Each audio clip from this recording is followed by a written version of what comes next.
Radio Pax. Bienvenido a Radio Pax. En este episodio, el Dr. Michael Heiser intentará responder a una pregunta bien interesante, y es: ¿cuál es el camino de salvación del Antiguo Testamento? Es decir, ¿es posible ser salvo por gracia en el Antiguo Testamento? ¿Podemos encontrar ejemplos bíblicos de esto? Pues encontraremos en los próximos minutos algunos ejemplos de fe, como el de Naamán y la viuda de Sarepta, que intentarán responder a esta cuestión. Espero que esta exposición sea de bendición para tu vida. Bienvenido una vez más a Radio Pax.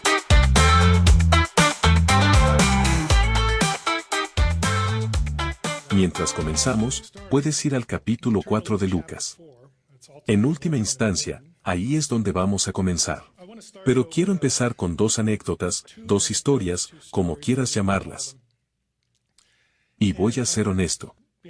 Vas a escuchar esto y vamos a repasar un montón de pasajes esta mañana, y te estarás preguntando, ¿qué tienen que ver estas cosas entre sí?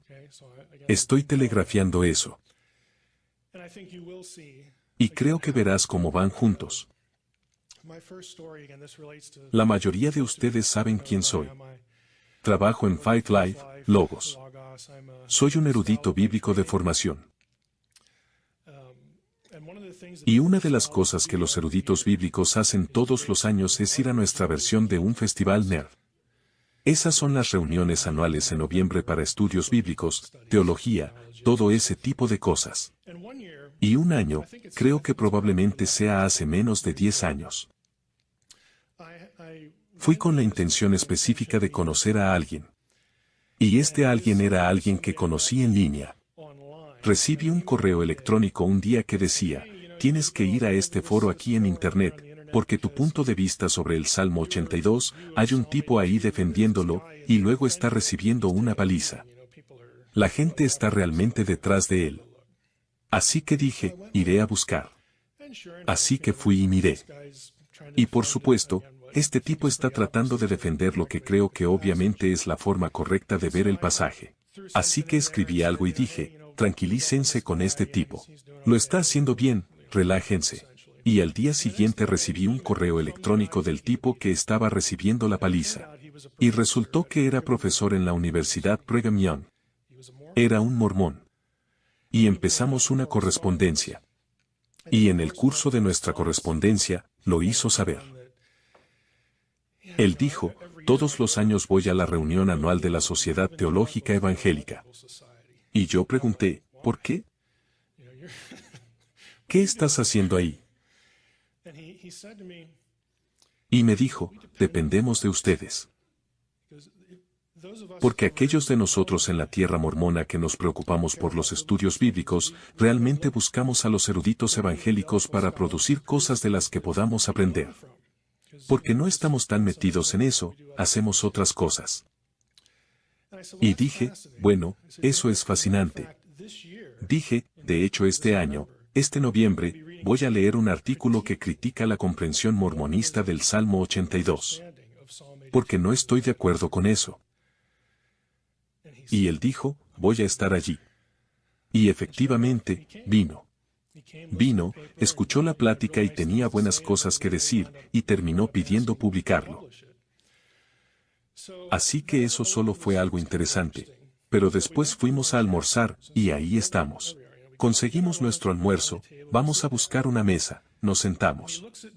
Y me mira y dice: bueno, tengo una pregunta. Soy mormón. Y tú no, eres evangélico.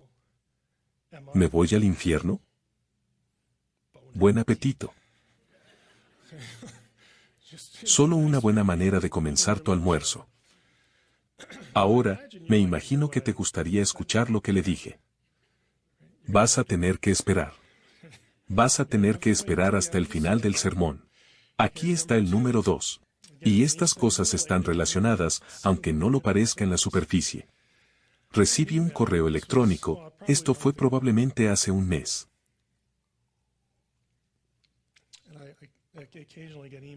Y de vez en cuando recibo correos electrónicos de personas con problemas teológicos. Y fue así. No voy a usar su nombre. Decía, Querido Mike, ¿considerarías cubrir el divorcio y el nuevo matrimonio en tu podcast? Estoy atormentado por eso. He escuchado tantos puntos de vista diferentes, todos los cuales citan numerosos versículos, y ahora no estoy seguro si perderé mi salvación o no si me vuelvo a casar.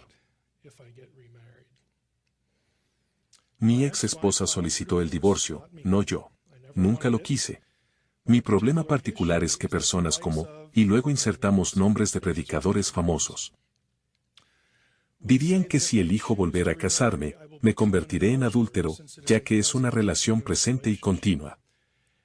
Y por lo tanto no heredaré el reino de los cielos. Primera de Corintios 6, 9 a 10. Hay personas que se han divorciado de su segundo cónyuge porque se sintieron culpables de que eran adúlteros. Y la pregunta realmente es, ¿puedo perder mi salvación si me vuelvo a casar? Porque elijo convertirme en adúltero. Eso es obviamente un correo electrónico serio.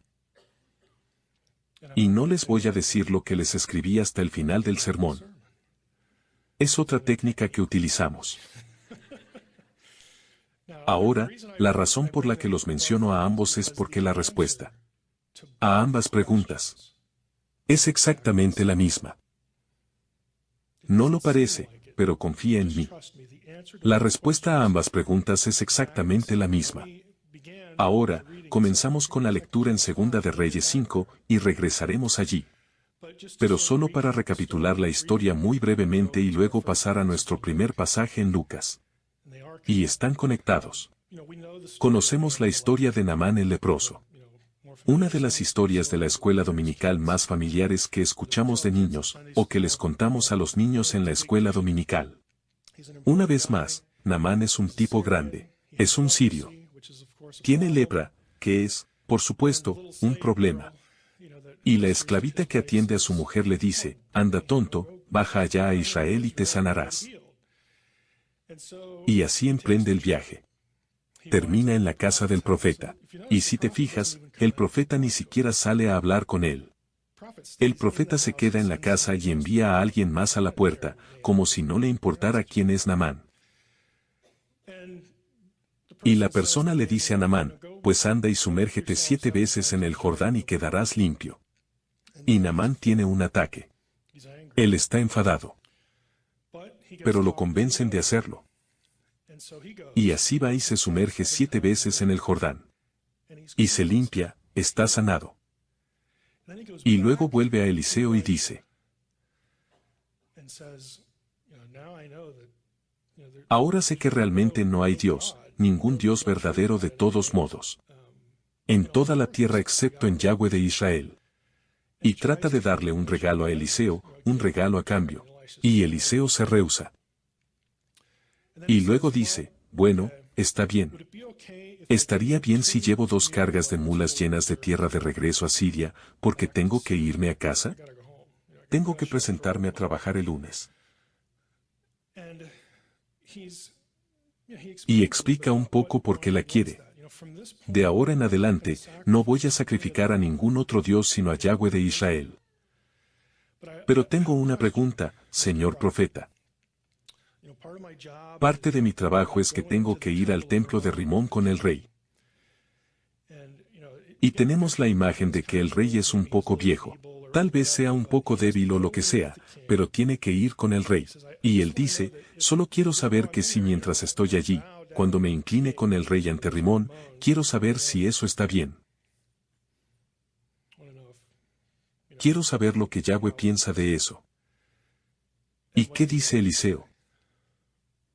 Shalom. Paz. ¿Estás bien? Sugeriría eso en sus propios términos, y vamos a hablar de esto en unos minutos. Que Naamán es un creyente. Él es salvo, en nuestra jerga. Y hay un episodio en los evangelios que le da peso a eso y creo que lo concreta. Y eso está en Lucas capítulo 4. De hecho vamos a leer el episodio en los 3 evangelios sinópticos, Mateo, Marcos y Lucas, pero vamos a comenzar en Lucas. En Lucas capítulo 4, versículo 16. Esta es la escena donde Jesús predica en su ciudad natal.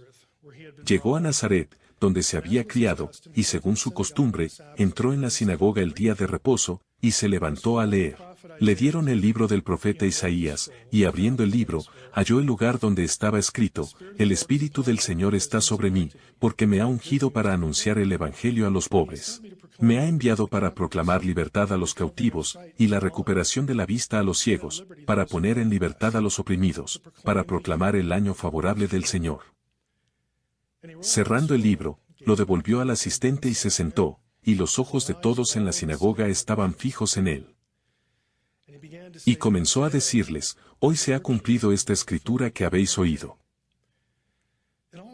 Y todos hablaban bien de él y se maravillaban de las palabras llenas de gracia que salían de su boca, y decían: ¿No es este el hijo de José? Entonces él les dijo: Sin duda me citaréis este refrán: Médico, cúrate a ti mismo. Esto es, todo lo que oímos que se ha hecho en Capernaum, hazlo también aquí en tu tierra. Y dijo: En verdad os digo, que ningún profeta es bien recibido en su propia tierra.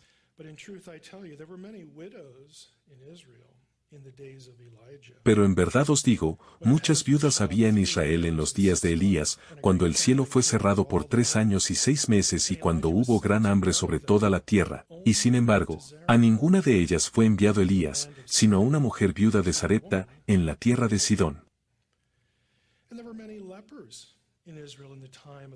Y muchos leprosos había en Israel en tiempos del profeta Eliseo, pero ninguno de ellos fue limpiado, sino Naamán el sirio. Y todos en la sinagoga se llenaron de ira. Nos pasa desapercibido cuál es la conexión, pero están enojados. Cuando oyeron estas cosas, y levantándose, le echaron fuera de la ciudad, y le llevaron hasta la cumbre del monte sobre el cual estaba edificada su ciudad para despeñarle. Pero él, pasando por en medio de ellos, se fue. Vamos a Mateo. Mateo 13, 53 al 58. Este es el mismo episodio. Este nos da un ángulo diferente. Y sucedió que cuando Jesús terminó estas parábolas, se fue de allí. Y llegando a su pueblo, les enseñaba en su sinagoga, de tal manera que se maravillaban y decían: ¿Dónde obtuvo esta sabiduría y estos poderes milagrosos? ¿No es este el hijo del carpintero? ¿No se llama su madre María, y sus hermanos Jacobo, José, Simón y Judas? ¿No están todas sus hermanas con nosotros? ¿Dónde, pues, obtuvo todas estas cosas? Y se escandalizaban a causa de él. Pero Jesús les dijo: No hay profeta sin honra, sino en su propia tierra y en su casa. Y no hizo. Este es el pensamiento clave. No hizo muchos milagros allí a causa de la incredulidad de ellos. Guarda eso y ve a Marcos. De nuevo, el mismo episodio. Marcos, capítulo 6. Verso 1. Él se marchó de allí y llegó a su pueblo, y sus discípulos le siguieron. Cuando llegó el día de reposo, comenzó a enseñar en la sinagoga, y muchos que le escuchaban se asombraban, diciendo: ¿Dónde obtuvo tales cosas, y cuál es esta sabiduría que le ha sido dada, y estos milagros que hace con sus manos? ¿No es este el carpintero, el hijo de María, y hermano de Jacobo, José, Judas y Simón? ¿No están sus hermanas aquí con nosotros? Y se escandalizaban a causa de él. Y Jesús les dijo: No hay profeta sin honra sino en su propia tierra, y entre sus parientes, y en su casa. Y no pudo hacer allí ningún milagro, solo sanó a unos pocos enfermos sobre los cuales puso sus manos. Y estaba maravillado. Pensamiento clave. Se maravilló a causa de su incredulidad. Volvamos al pasaje de Lucas. Es el único lugar en el Nuevo Testamento donde se menciona a Naamán por su nombre, en conjunto con la viuda de Sarepta. ¿Por qué Jesús se refiere a estas dos personas? ¿Por qué se enfadan tanto cuando lo hace? Porque Jesús los está usando como modelos, como ejemplos perfectos de la fe. Eran creyentes. Ellos creyeron. Volvamos a Primera de Reyes 17 para leer la historia de la viuda de Sarepta. Primera de Reyes 17. Sabemos que Naamán creyó. Él dijo, ahora sé que no hay Dios en toda la tierra excepto en Israel. Y ese es un buen ejemplo. Jesús aprueba a Naamán, pero pongamos a la viuda aquí. La viuda de Sarepta. Primera de Reyes 17, versículo 8. Vino después a él la palabra del Señor, diciendo, levántate, ve a Sarepta, que pertenece a Sidón, y quédate allí. He aquí, yo he mandado a una viuda de allí que te sustente. Él se levantó y fue a Sarepta.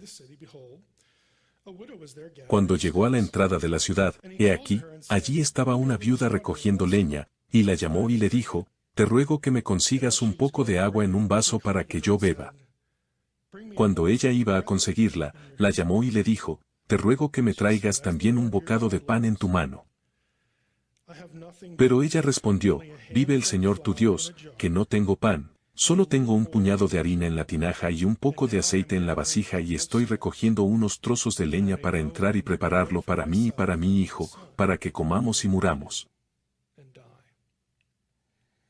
Esto es todo lo que tenemos.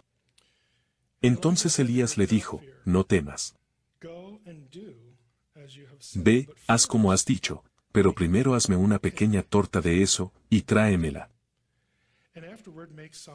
Después harás para ti y para tu hijo. Porque así dice el Señor, Dios de Israel. No se acabará la harina en la tinaja, ni se agotará el aceite en la vasija, hasta el día en que el Señor mande lluvia sobre la faz de la tierra. Entonces, ¿qué hace ella? Ella le cree. Entonces ella fue e hizo conforme a la palabra de Elías. Y ella, él y la casa de ella, comieron por muchos días. La harina de la tinaja no se acabó, ni se agotó el aceite de la vasija, conforme a la palabra que el Señor había hablado por medio de Elías. Entonces Jesús apareciendo en la sinagoga. Él dice, escucho todas esas cosas bonitas que dicen sobre lo bien que leo. Y todos ustedes han oído acerca de las cosas que he hecho en Capernaum y en otros lugares. Y seguramente alguien aquí va a decir, médico, cúrate a ti mismo. Veamos algunos de esos milagros que escuchamos en Capernaum. ¿Puedes hacerlos aquí? Y Jesús hace algunas cosas, pero no hace lo que podría hacer. Y lo que ha hecho en el pasado. ¿Por qué? Simplemente estaba sorprendido por su incredulidad. Y para recalcarlo, dice, ya sabéis, había muchas viudas en los días de Elías. Pero solo una de ellas tenía suficiente para comer y beber. Solo una de ellas sobrevivió. La de Sarepta. Y conocen la historia, conocen su Biblia. Y había muchos leprosos en los días de Eliseo, pero solo uno de ellos fue sanado. Naamán, el sirio. Ellos saben lo que esas dos personas tienen en común. Tenían fe. Y usándolos como ejemplos, Jesús está diciendo, ustedes son patéticos. Estoy sorprendido por su incredulidad. Y se enfadan. Pero eso está muy bien, pero en realidad creo que pasa algo desapercibido. ¿Qué tienen en común la viuda de Sarepta y Naamán el leproso? Son paganos. Son gentiles. Naamán vive en Siria. La viuda de Sarepta en Sidón. Este es territorio gentil. ¿Por qué es eso importante? Jesús elige a dos personas, irremediablemente aislados de cualquiera de las cosas que los judíos a su alrededor pensarían que les ayudarían en su salvación. No son electos. No tienen templo. No tienen Biblia. Limitemos nuestros comentarios a Naamán. Naamán nunca va a ir al templo. Él nunca va a leer su Biblia. Él nunca va a mirar un salmo y pensar, este es probablemente el tipo de oración que le gusta a Yahweh, creo que rezaré eso. No las tiene. Él nunca va a observar un festival. Él nunca va a observar uno de los días festivos. Uno de los rituales. Él nunca va a estar conectado con el calendario sagrado de Israel. Y por cierto, tampoco se va a circuncidar. En otras palabras, no aporta nada. Está totalmente con las manos vacías. No aporta nada de esto. Y va a Eliseo. Esta es su teología. Oye, estoy limpio ahora. Eso es genial. Ahora sé que Yahweh es el Dios verdadero. Y de ahora en adelante, cada vez que ofrezco mi propio pequeño sacrificio, y por supuesto, Eliseo no salta y dice, no lo hagas, tienes que ir al templo. No lo vas a hacer bien. Siempre que traiga sacrificio, lo haré solo para Yahweh. ¿Puedo llevarme un poco de tierra? Y luego tiene esta pregunta, tiene esta persistente duda. Tengo que ser honesto contigo, Eliseo, sabes, parte de mi trabajo es ir a este templo. Este templo de este Dios en el que ya no creo. Y solo quiero saber que cuando entre allí con el rey, y hagamos lo nuestro que se supone que debemos hacer. ¿Cómo se siente Yahweh acerca de eso? En otras palabras, ¿Yahweh mirará su fe de manera diferente si se equivoca teológicamente? ¿Yahweh conoce su corazón o no? Es lo único que quiere saber. Él está preguntando, cuando hago esto, ¿sabe Yahweh que yo sé que Él es Dios?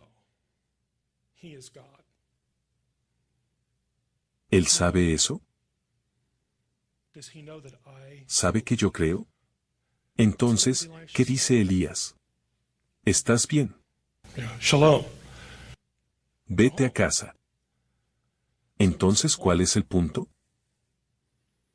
Lo que quiero que empecemos a ver es que realmente tenemos que mirar, creo, de forma clara y diferente, a la fe, a la gracia, este tipo de cosas.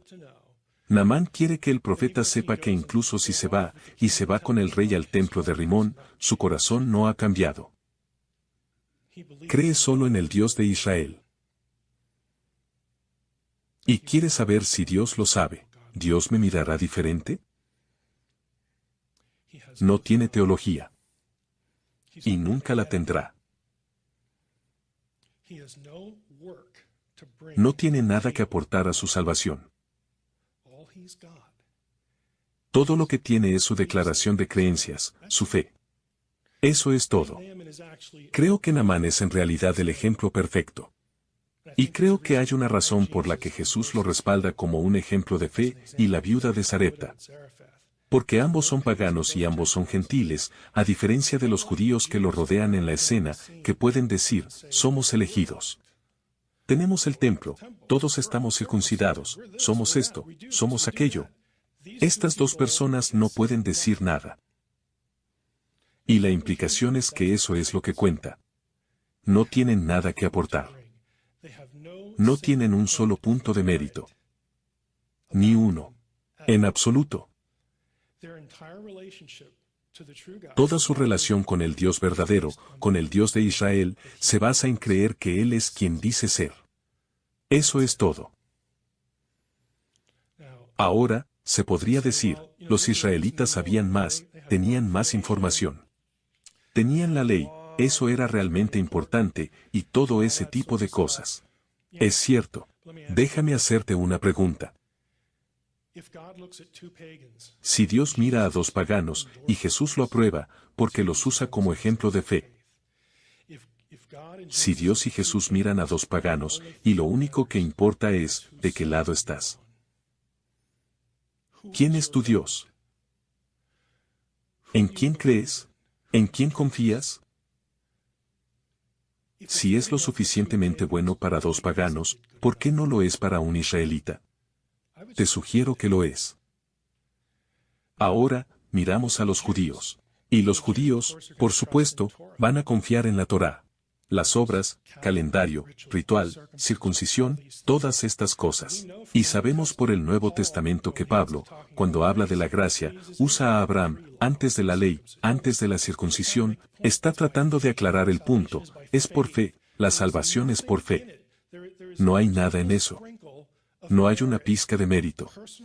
El mérito y desempeño personal no tienen nada que ver con una relación correcta con Dios. Ni la elección. Porque la gente dice, fueron elegidos. Si estás pensando que elección es sinónimo de salvación en la teología del Antiguo Testamento, estás equivocado. Hay algo llamado el exilio. ¿Israel fue elegido? Así es. Israelitas, elegidos. La mayor parte del país, la mayoría de ellos van y adoran a Baal y otros dioses. Por eso tuvimos el exilio. No tenemos israelitas adoradores de Baal en el cielo. Tenemos exactamente lo contrario. Por eso la relación se rompe. La elección simplemente significa que estaban en condiciones de saber quién era el verdadero Dios. Tenían la verdad y nadie más la tenía. Pero igual tenían que creerla. Todavía tenían que creerla. Si no la creen, se van y adoran a otro Dios. ¿Cuál es el mayor mandamiento? Amarás al Señor tu Dios, adorarás solo al Señor tu Dios. Te inclinas y no adoras a ningún otro. David. David es israelita, es elegido. Él es el rey. Dios ha hecho un pacto con él. Comete algunos de los crímenes más atroces que puedes cometer. Pero lo que no hace es que nunca cambia de lealtad. Nunca hay una pregunta en su mente. David es ridículo. Es una parodia de lo que debe ser un creyente. Es ridículo, es horrible. Pero lo que nunca hace es arrojar su lealtad a otro Dios. Él hace casi todo lo demás mal. Pero él nunca hace esto, y Dios tiene misericordia de él. Él paga por su pecado en el curso de la vida, siembras lo que cosechas. Pero en cuanto a su relación con Dios, está seguro. Él no adora a ningún otro. Esto es lo que Dios quiere. Creo que tenemos que empezar a pensar en la gracia y la salvación. Me gusta usar esta frase. Lealtad creyente. Lealtad creyente. No tiene nada que ver con el mérito personal. Creo, y porque creo, no voy a adorar, no voy a seguir a otro Dios, o a ningún Dios. Puede que no sepa nada más allá de eso. Podría ser como Naamán. Podría reprobar espectacularmente un examen de teología. Y Naamán lo habría reprobado. Pero él sabe quién es Dios, y eso es todo. Eso es todo para él. Él no está lanzando su lealtad a ningún otro. Punto. Ahora, ya sé, la razón por la que estamos rastreando esto, y vamos a hacer una pequeña transición al Nuevo Testamento. Sé que los cristianos luchan con el concepto de gracia. Me pasó a mí. Y no son diferentes a mí. Y llega un punto en el que tienes que ser capaz de captarlo. Muchos cristianos creen. Y luego están en problemas. Y es bueno ser sensible al pecado. Todos lo entendemos. Pero si estás pensando en pensamientos como, ¿Dios me mira de la misma manera? ¿El tipo del divorcio, voy a perder mi salvación? ¿Dios me quiere tanto hoy en mi derrota espiritual o en este hábito que tengo? ¿O en esta circunstancia en la que me metí porque mi comportamiento es autodestructivo? ¿Dios me mira de la misma manera? ¿Sigo siendo suyo? ¿Soy todavía un hijo de Dios? Entiendo por qué se hacen esas preguntas, pero si las haces y te preocupan. Es muy obvio que no entiendes el Evangelio. No entiendes la gracia, porque no tiene nada que ver con el desempeño. Nada. Haces cosas como Naamán. ¿Por qué Naamán pide tierra? Tengo que agregar esto a mi fe para que Yahweh esté feliz conmigo. No, lo hace porque cree. Hace lo que hace porque cree. No lo hace para creer un poco más. No lo vuelve a hacer para acercarse a Yahweh.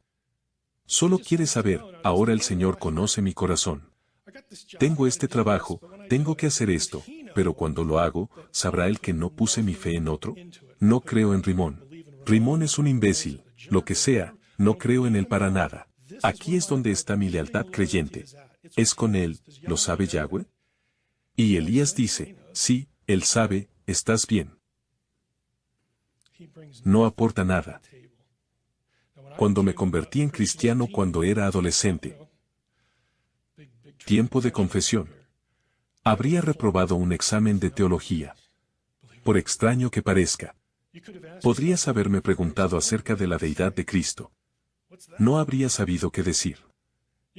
Podrías haberme preguntado sobre todo tipo de cuestiones doctrinales que tú, espero que no, pero tal vez sí, que estás atribuyendo a tu condición de creyente. Algunos dicen, si no crees eso, no estoy seguro si eres realmente salvo si no crees en, llena el espacio en blanco. Sabía una cosa. Yo era Naamán. Acerté en una cosa. Y eso es suficiente. Eso es todo lo que le interesa a Dios. Punto. Fin de la historia. Él sabe que soy un tonto. Pero eso es todo lo que le importa. ¿De qué lado estás? Lealtad, creyente. ¿Es este tu Dios, o vas a ir a adorar a otro, o a ningún Dios? ¿Vas a abrazar a Cristo o algo más, o nada en absoluto? Esa es la pregunta. Esto es realmente consistente en el Nuevo Testamento. Ve a Romanos 5. Todos conocemos este pasaje, pero creo que debemos pensar un poco más.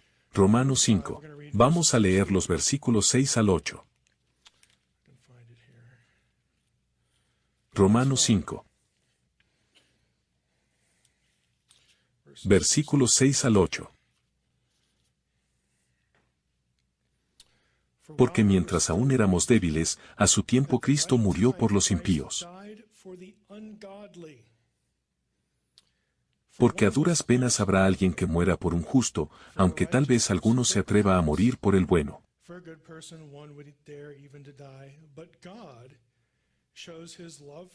Pero Dios demuestra su amor para con nosotros, en que siendo aún pecadores, Cristo murió por nosotros.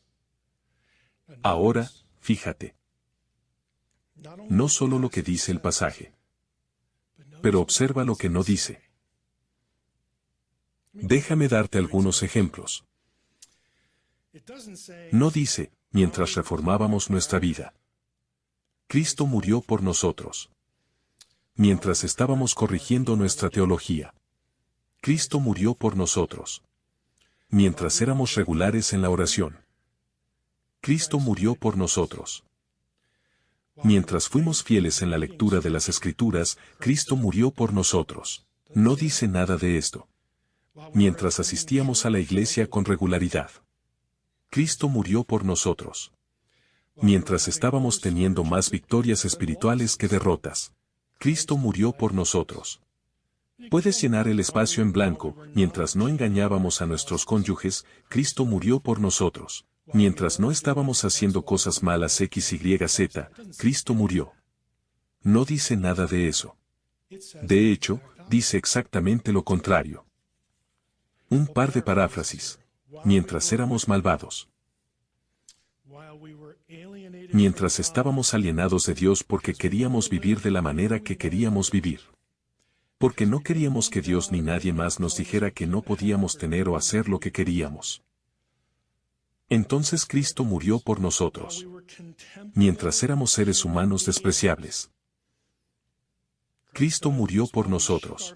Mientras levantábamos nuestro puño a Dios, mientras no nos podía importar menos. Cristo murió por nosotros.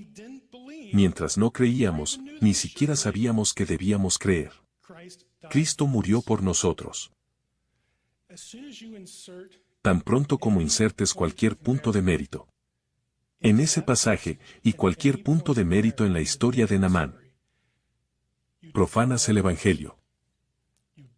No lo comprendes. Simplemente no lo entiendes. Y sé que es difícil, incluso como cristiano, porque eres sensible al pecado, tu mente siempre regresa a esta pregunta: ¿cómo me mira Dios? Mientras eras un ser humano despreciable. Mientras ni siquiera sabías que deberías creer, Cristo murió por nosotros. No dice nada que te pueda preocupar en el versículo. Así que déjalo ser. Esto es todo lo que necesitas. Es todo lo que tenía Naamán. De nuevo, ¿entiendes el punto? Naamán no aporta nada. Nunca se circuncidará. Nunca sabrá lo que dice la ley de Dios o si la está violando. Nunca irá a una fiesta, nunca irá a un festival, nunca irá al templo. Él nunca rezará ni cantará los salmos o lo que sea. Él no hará nada.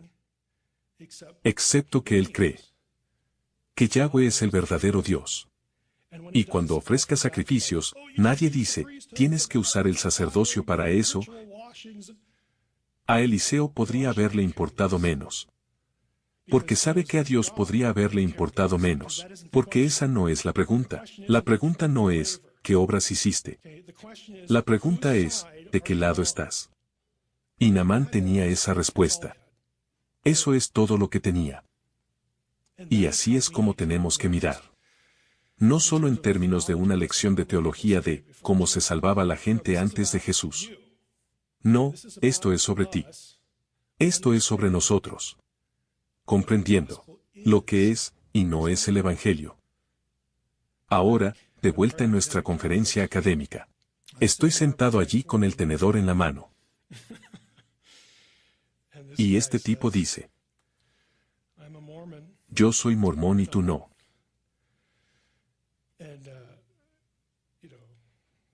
¿Tú eres evangélico? ¿Me voy al infierno?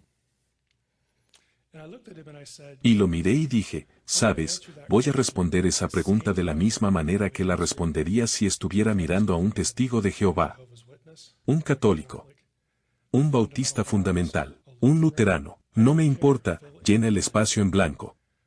No me importa cuál sea tu tradición. No me importa lo que creas sobre otras cosas. No importa, porque la respuesta es siempre la misma. No me importa lo que seas. Si puedes mirarme a los ojos, así es como se lo dije. Si puedes mirarme a los ojos y decirme que mi esperanza de salvación, el perdón de mis pecados, mi esperanza de vida eterna se basa enteramente sobre lo que hizo Jesús en la cruz. Y no aporto ningún mérito al asunto. Ni obras, ni actuaciones, nada. Si puedo decir que creo que exclusivamente lo que hizo Jesús en la cruz es cómo se perdonan mis pecados y mi esperanza de vida eterna. Si puedes mirarme a los ojos y decir eso, estás dentro. Si no puedes, no lo estás. Es así de simple. Y hablamos un poco después. Podría pensar que su teología es medio tonta. Mi teología era medio tonta cuando fui salvo, cuando me convertí en creyente. Algunas personas dirían que tu teología sigue siendo tonta, Mike. Lo entiendo. Pero esa no es la pregunta. La pregunta no es: ¿puedes articular este punto de doctrina a mi entera satisfacción? ¿O para la satisfacción de alguien que escribió el credo XYZ? Esa no es la pregunta. La pregunta es: ¿en qué basas el perdón de los pecados y la vida eterna? No tiene nada que ver con el mérito en absoluto. Y me miró. Y él dijo: no estoy completamente seguro, pero creo que puedo decir eso. Y en ese momento, no voy a mirar al tipo y decirle: debes ser un mentiroso porque eres mormón. No, voy a mirar al tipo y pensar: eso espero, porque ese es el Evangelio. Eso es en lo que tienes que concentrarte. Tal vez el próximo año podamos tener alguna discusión teológica, pero esta es la pregunta hoy. Y la pregunta y la respuesta van a ser las mismas sin importar quién seas, no me importa lo que seas. ¿Puedes decir esto, o no? En cuanto al correo electrónico, esto es parte de lo que escribí de vuelta. Estimado, XYZ. El hecho de que no estés seguro de si perderás tu salvación por un divorcio y un nuevo matrimonio me hace preguntarme si entiendes el Evangelio. La salvación no se puede ganar. Se extendió a los pecadores, no a las personas en el proceso de mejorarse. Romanos 5:8. Como consecuencia, aquello que no se puede ganar, con la perfección moral. La salvación no es por obras. Y nunca seremos perfectos, así que está totalmente fuera de nuestro alcance. Lo que no se puede ganar con la perfección moral, no se puede perder por la imperfección moral. En cuanto al divorcio, la salvación no se ganaba casándose. Por lo tanto, no se puede perder divorciándose y volviéndose a casar. Y luego agregué algunas cosas sobre su situación. Pero él respondió y dijo, eso fue útil. Podemos mirar eso y decir, por Dios, estás en una iglesia. ¿Cómo no lo sabías? Es difícil. Es difícil renunciar a cualquier sentido del mérito. En parte porque somos sensibles al pecado. Pero tienes que superar la idea de que Dios te mira en función de algo que haces. Así no es como comenzó tu relación. Cristo no murió por ti mientras estabas en el proceso de limpieza de tu vida, mientras estabas en el proceso de aprender a articular la unión hipostática y la profundidad de la encarnación. Él no está esperando por eso. Él murió por ti cuando aún eras un pecador. Eso es todo. Punto. Signo de exclamación, de hecho. Eso es lo que necesitas captar. Y de nuevo, conozco cristianos que luchan con esto. No diferentes a mí, no diferentes a cualquier otra persona que se haya enfrentado a lo que es la gracia. Pero eso es lo que es. No significa, ahora puedo salir y pecar todo lo que quiera porque Dios murió por mí cuando aún era pecador y me ama. ¿Qué dijo Pablo a esa misma pregunta? Dios no lo quiera. Lo estás malinterpretando. El Evangelio no está aquí para que sigas pecando. El Evangelio es lo que es para que sepas que no está basado en el desempeño. Puedes estar en tu peor momento, y aún así Cristo murió por ti. Para eso es. No es para darte permiso para hacer algo raro. Entonces, creo que esto es algo que realmente debemos comprender.